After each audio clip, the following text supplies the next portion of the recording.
So about a minute ago, the government, the US government, shut down.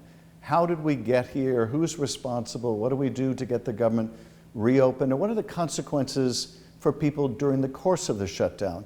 Well, first of all, let's talk about how we got here and who's responsible for this self-inflicted wound to the American economy. Here's Donald Trump. Right. If there is a shutdown, I think it would be a tremendously negative mark on the President of the United States. He's the one that has to get people together. Okay, that was Donald Trump talking about who's responsible for a shutdown before he was president. As you might imagine, he's not blaming himself now, although he should. He's the President of the United States. Republicans control the House. Republicans control the Senate. Arguably, they control the Supreme Court of the United States.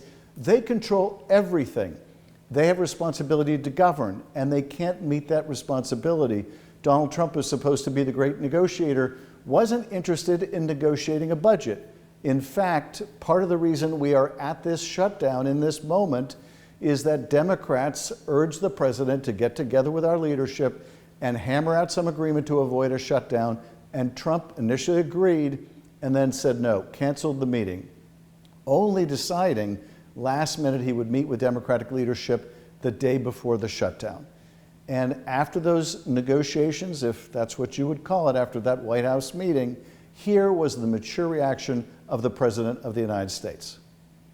That's right, he posts this social media clip. Now, I'm not going to play this for you. This was an AI fake video in which they used Schumer's voice to make all these kind of disparaging remarks.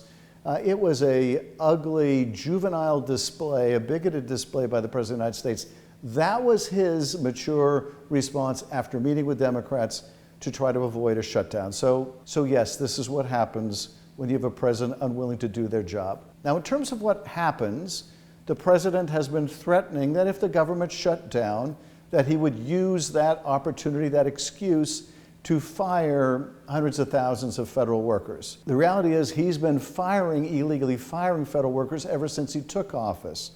But he may continue his illegal rampage firing other federal workers.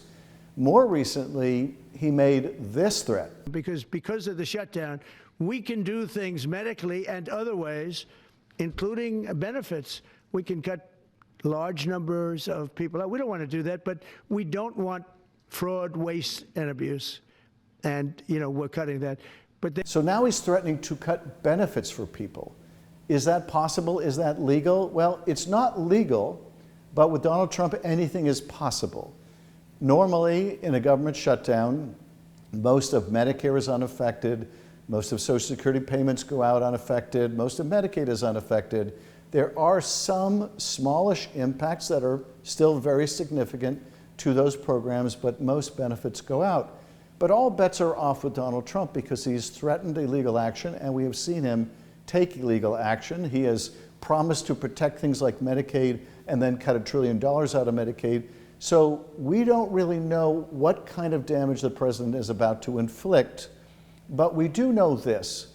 When Donald Trump says, I might cut benefits or I might fire people, I don't want to do this, of course, if he didn't want to do it, he wouldn't do it.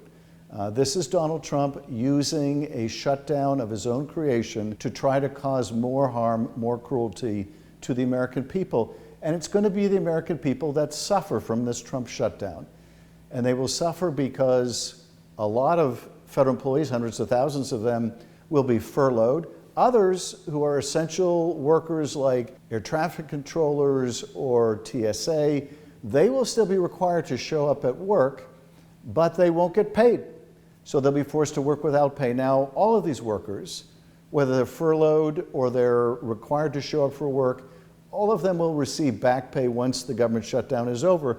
But nevertheless, this is a tremendous hardship for a lot of federal employees. That is, they still have rent to pay, they still have a mortgage to pay, they still have food to buy, they still have medicine to buy, and they're not going to get a paycheck during the course of this shutdown. In terms of the services Americans rely upon, veterans going to the VA should remain open, but it may not have the full panoply of services, like some of the counseling services may be unavailable for a time at the VA. The Postal Service will continue to run, other services as well, but some are in limbo. The Park Service, for example, the Federal Park Service, many parks may close. Others might stay open but be unstaffed. Others may be open with no staffing and see the garbage piling up in the parks because there are no services being provided there. People applying for passports should still be able to get passports, but over time, if the fees derived from the passport process aren't sufficient, you'll start to see delays in being able to access passports. Many other services will seriously degrade because there simply isn't the federal personnel working to meet the needs of the American people.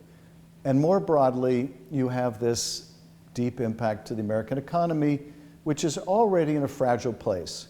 The stock market is doing well, but that's an outlier. This economy has produced almost no jobs in the last several months.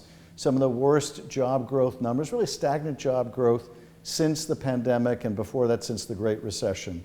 But one thing that has not stopped is inflation. Inflation continues to rise. And through the shutdown and through the president's unwillingness to address steep hikes in healthcare costs, during this shutdown, it's very possible people will be getting notices that their health insurance costs are going up by hundreds and hundreds of dollars every month. Indeed, this is what Democrats have been fighting to prevent in these budget negotiations. Our key demand in these budget negotiations has been, we'll fund some of your priorities, but our priority is making sure the American people can afford their health care. And so we need to stop these premium increases that are going to result from your elimination of tax credits under the Affordable Care Act. That's been a key priority for Democrats. So during the shutdown, people are likely to see notices about their health care costs going through the roof. And it's not just those costs. Utility bills are about to go up quite dramatically because the Trump administration is killing off renewable energy. More than 90% of new energy coming online is renewable. You take that power offline, you add the increased demand from these huge data centers, and utility bills are going through the roof. So the last thing we need during this period of increasing inflation, during this period of job stagnation, what is called stagflation, the last thing we need is the kind of body blow to the economy that comes with a government shutdown. But that is where Donald Trump is leading the country. Now, we are ready to negotiate an end to this. We want to see an end to this. Democrats didn't want to see a shutdown at all. But it requires the Republicans to come to the table. It requires them to agree not just to some of our priorities as Democrats, and most particularly avoiding these health care costs increasing, but also it requires language in this legislation that prevents them from cheating on the deal once the deal is inked. Because what we've seen is when we do reach a budget deal with the administration accepts the deal and then just decides they're not going to honor it. So we can't tolerate that anymore. Those, I think, are pretty reasonable requests that we have in this budget process. The administration's position, though, is rather than provide any accommodation, any agreement, anything bipartisan with Democrats, they'd prefer to shut the whole thing down. And as a result, the American people are suffering. So thanks for watching tonight's video. We started doing these nightly videos as a way of identifying something really important that happened today or this week, what we should make of it, and how we can fight back. As you can see, I like to include movie clips. If you have any suggestions for other movie clips I should include in future videos, please share them with us. And thank you for following along.